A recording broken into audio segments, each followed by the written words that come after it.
It was a great victory this week, as everybody knows, that once again we got it passed in the House to get the Fed audited. I've always said, if we get that outfit audited, the next step will be obvious. We have to get rid of it, so that's what we're working on.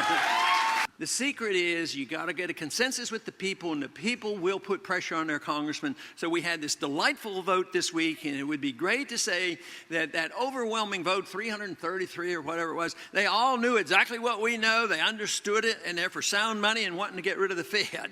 Quite frankly, half of them didn't have the vaguest idea what they were voting on.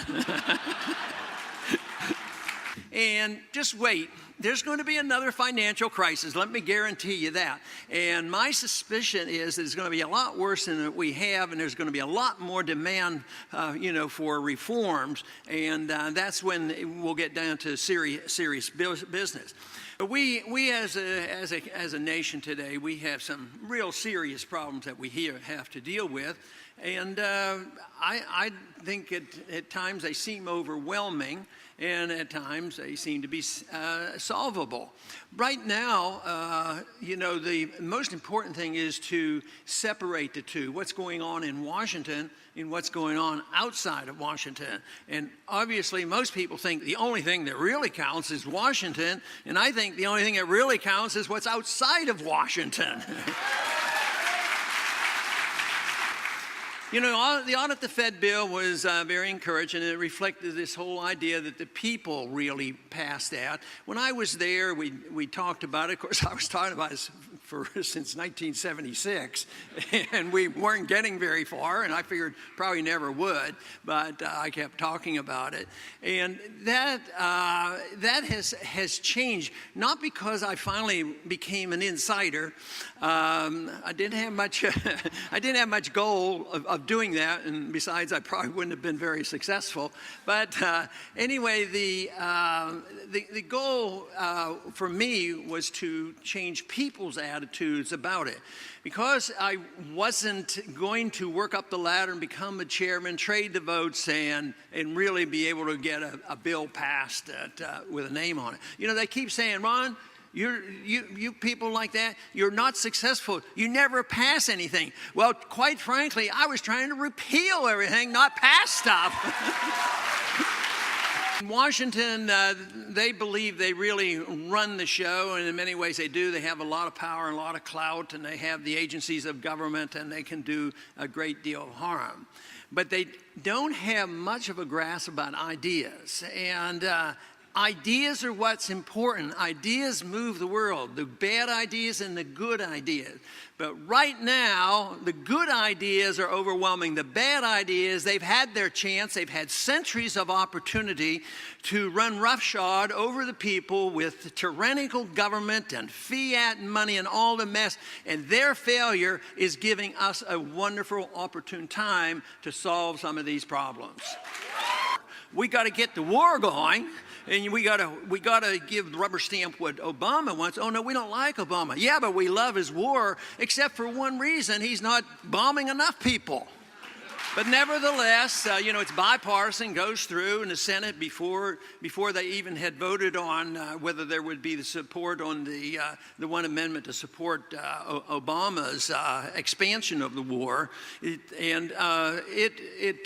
was agreed. The Senate said, we're going to do it. We're going to pass it, whatever the House does. So it was the bipartisan. And it makes my point that, the two parties are alike. So you cannot depend. I know many people will identify as Republicans, a few will identify as Democrats, and you have to realize, though, I can't believe there would be too many in here that said, if the Republicans take over the Senate this year, that will hamstring the president and everything is going to be okay. That's a joke. It wouldn't be okay because they all believe in the same thing. They believe in the Federal Reserve, and they believe in the war. They believe in the spending, intervention overseas, and they believe in the American empire there. They believe that we as a nation have a moral obligation to flaunt our power and to flaunt our values and force other people to obey us. And if not, well, We can put on sanctions, and that can be pretty vicious. Oh, that's not serious. Yeah, just children die and things like that. We put on sanctions on Iraq for 10 years. Madeleine Albright did not deny and agreed that 500,000 children died during that episode because we bombed them, bombed their waterworks, denied medicine, denied food, and 500 children, they said, died.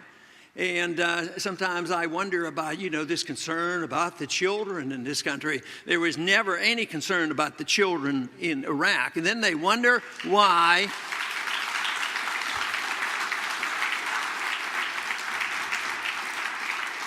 Then they wonder why they hate us and want to kill us, and they say, oh, it's radical Islam. It's all in their religion. Well, there's some religion involved too, but there's some religion involved on our side too. Then also, there was an explanation this week that support for the funding for Obamacare. Boehner and Harry Reid, I think everybody knows that those two names, they had agreed to be okay, we just go ahead and fund it. We don't want to fight about that anymore. So all this argument back and forth, I think it's all fluff and it's all fake. So they sell their souls and they sell themselves in many ways, monetarily, and I think morally too, because they just give up their beliefs and deceive the people, because a lot of people campaign pretty well, and then when they get there, they compromise pretty well too. And that's where the real problem is. I was disappointed in the vote in Scotland. Who here would have been glad to see a yes vote on that? Now, does that mean that if you take that position, that means you're un-American, you're against it, and you want to tear America apart? No, but it's very important that you have the right to secede, the right to leave if you're unhappy. So I would say the best thing is to think in terms of what the people of Scotland tried to do. The smaller the units of government, the better, and self-determination should be respected.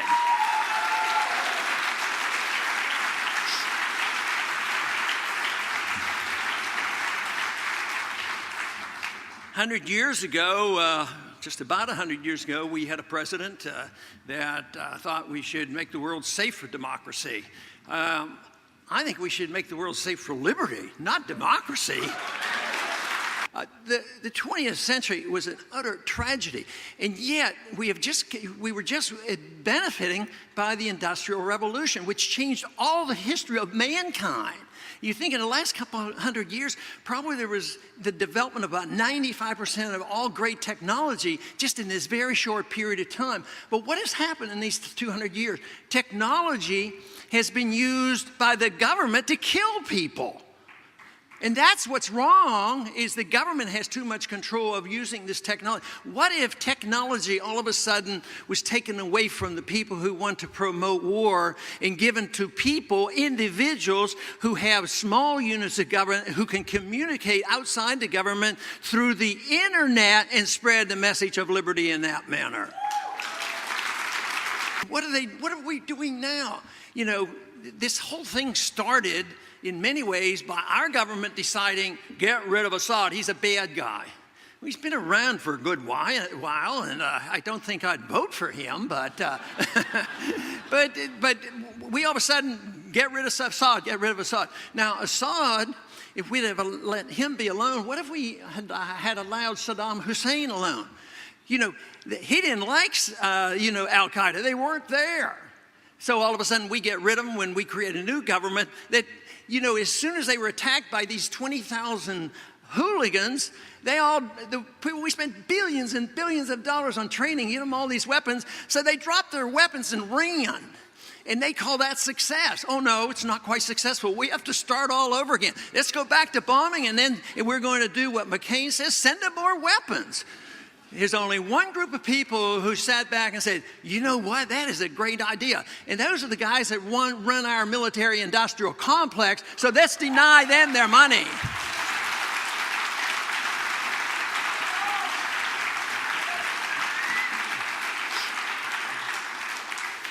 So what's wrong with an idea whose time has come?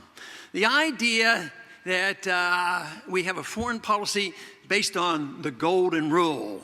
And don't do anything to anybody else that we don't want them to do to us. Wouldn't that solve a lot of problems? A true believer is a Jeffersonian who wants to have friends with all countries, have trade with all countries, and not get in entangling alliances. And that means you want to travel, trade, and be friends with people. And all of a sudden, that doesn't sound like you're having barbed wire fences up and isolating yourself. No, it's a much different thing. So eventually, people should realize this, and I think that it will happen. It's just how much pain and suffering do we have to go through. But as far as isolationism goes, it's far from that. Because under those circumstances, you'd have an international currency, which would be voluntary, market-oriented. It would be a gold standard and not a paper standard run by all the central banks. They wouldn't be in the business anymore. You have to be careful. Everybody who is wealthy doesn't deserve to say, well, you're at fault, and if we're going to tax you and punish you because you're successful. If you have a businessman that produces a product, he produces, some type of computer or electronic device, and he didn't get any money from the government and no support from the government, and he did it because he sold you the equipment and made a lot of money, he should be praised for that and not taxed.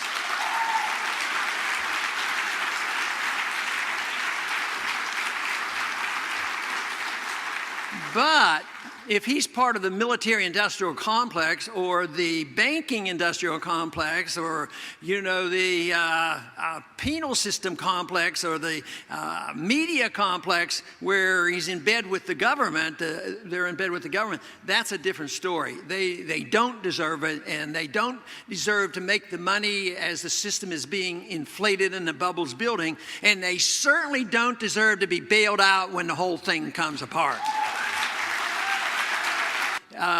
We didn't solve our problems in Iraq. We were there. Send more bombs, send more sanctions, punish more people, kill more people. Economics, they say, well, we've been doing this. We've been manipulating the monetary system, and we had artificial low interest rates, which is a real source of our problem. Well, it didn't work, so we're going to do it a lot more. And they think it's going to change, and it won't. And eventually they'll have to admit it because there will be a rejection of the system. And that, of course, is our job is to be available and understand what the alternative has to be. So if the alternative on foreign policy is to mind our own business and not assume that we are the policemen of the world and quit spending and wasting this money overseas in economics, there are precise answers. Sound money, private property rights, voluntarism, let people go broke when they have a bad deal, and things will work out.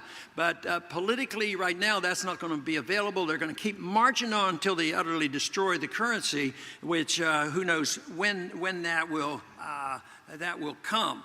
So I'm looking for the day for the United States to be so changed and decentralized that no American will know the name of the president. That would be wonderful.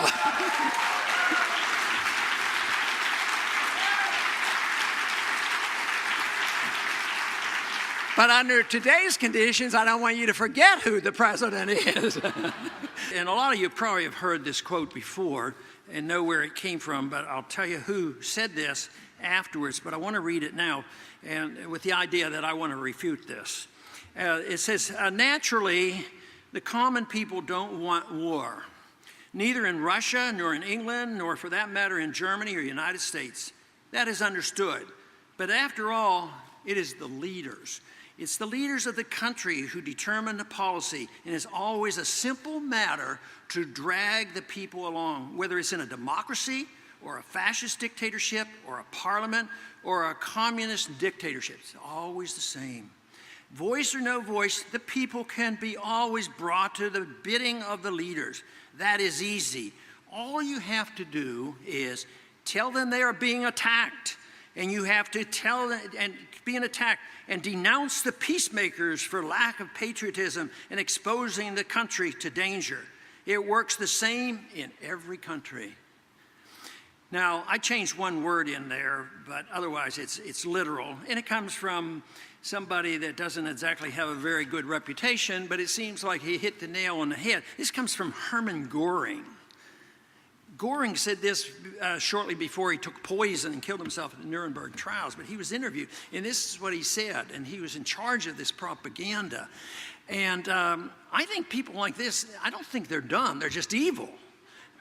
And, but on this is pure propaganda. But what we have to refute and refuse, to listen to this stuff, the propaganda. And that's all we get. And it's been so much in my lifetime as I study the issue of war. I certainly was very much aware of what was happening in Vietnam. I was drafted at that time. And that was based on a lie. How about other wars have been based on lies? How many lies are being told about Ukraine right now? How many lies were told about Saddam Hussein, tearing out babies from incubators and throwing them away? They were all lies and weapons of mass destruction. So it's based on lies. So we have to get people to question this stuff. And it's so sad to have one of your ulterior goals is to don't believe our government. They almost always lie to us. And that is a tragedy.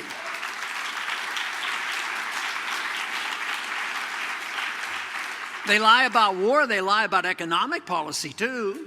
They give you statistics and say, oh, well, everything is okay, there's no inflation, and some of it is ignorance and some of it is just pure demagoguery and just to deceive the people and scare the people. They build up fear in foreign policy, so you'll go to war and endorse the war, and they do this economically. They did this to intimidate the members of Congress about the financial collapse, and they went and started spending that money and inflating the currency. But they build up fear. Fear is one thing that is hard to, compete with.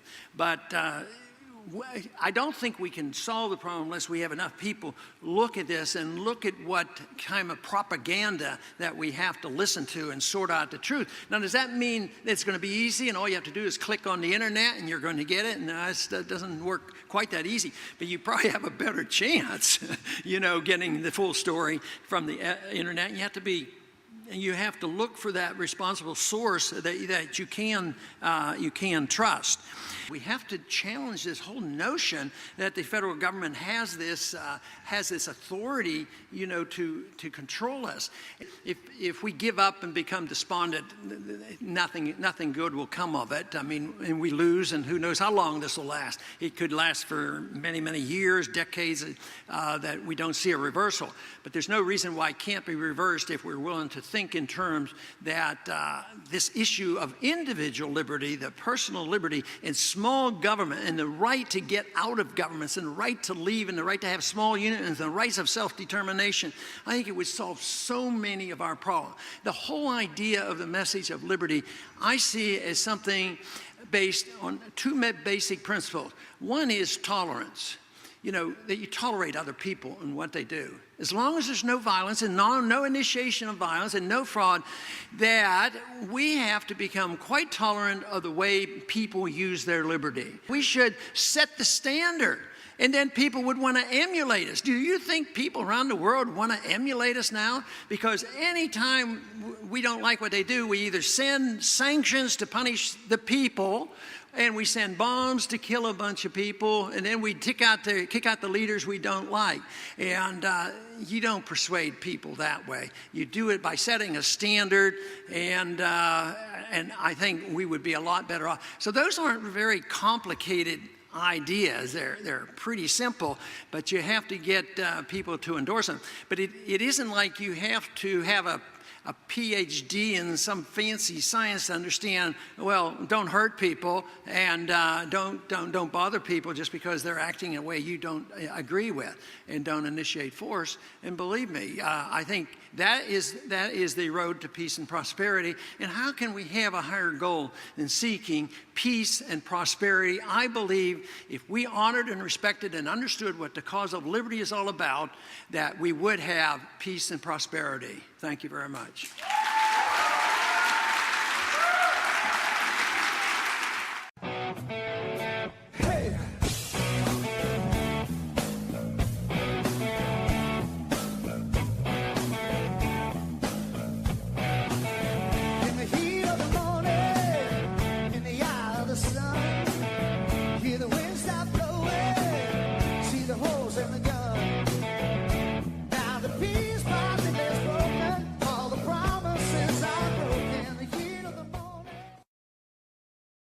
what if technology all of a sudden was taken away from the people who want to promote war